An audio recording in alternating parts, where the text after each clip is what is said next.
বন্ধুরা, ঋণে ডুবে থাকা একজন মানুষ নিজের কাছে বেঁচে থাকা মাত্র $1000 তোলার প্রস্তুতি নিচ্ছিল, কিন্তু ঠিক তখনই এক অদ্ভুত ঘটনা ঘটলো। সে দেখলো তার অ্যাকাউন্টে হঠাৎ করে অতিরিক্ত $70,000 এসে গেছে। সে ভেবেছিল সিস্টেমে কোনো গোলমাল হয়েছে, তাই তাড়াতাড়ি একটি অ্যামাউন্ট ইনপুট করলো। ফলাফল হলো এটিএম হঠাৎ করে বিপুল পরিমাণ টাকা বের করতে শুরু করলো। হড়বড় করে সে মাটিতে টাকা ফেলে দিল, দ্রুত সেগুলো কুড়িয়ে নিয়ে নিজের পকেটে ভরলো এবং বৃদ্ধ সন্তুষ্ট অবস্থায় সেখান থেকে পালিয়ে গেল। ভাড়া করা ঘরে ফিরে আসতে বাড়িওয়ালা তাড়াহুড়ো করে হাজির হলো এবং জিজ্ঞেস করলো সে কি সম্প্রতি কোনো বড় অঙ্কের টাকা পেয়েছে, কারণ আজ অনেকগুলো পার্সেল এসেছে যেগুলোর উপর শুধু নাম লেখা আছে আর ব্যাপারটা খুব রহস্যময় মনে হচ্ছে।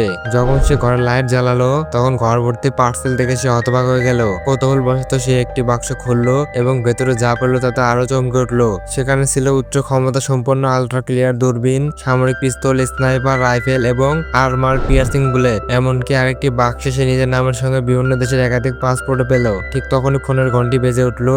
অপরিচিত কণ্ঠ তাকে স্মরণ করে দিল জেরি সঙ্গে সঙ্গে জানালার কাছে ছুটে গেল, কিন্তু কাউকে দেখতে পেল না। অপরিচিত ব্যক্তি জানালো এখন তার ঘরে যেসব অবৈধ অস্ত্র মজুদ রয়েছে, যদি সে ধরা পড়ে তবে দেশের সঙ্গে বিশ্বাসঘাতকতার অভিযোগে নিশ্চিতভাবে অভিযুক্ত হবে। জেরি কোনো সিদ্ধান্ত নিতে পারার আগেই হঠাৎ করে একটি ফ্লাশ বোম তার ঘরের ভেতরে ছুড়ে মারা হলো।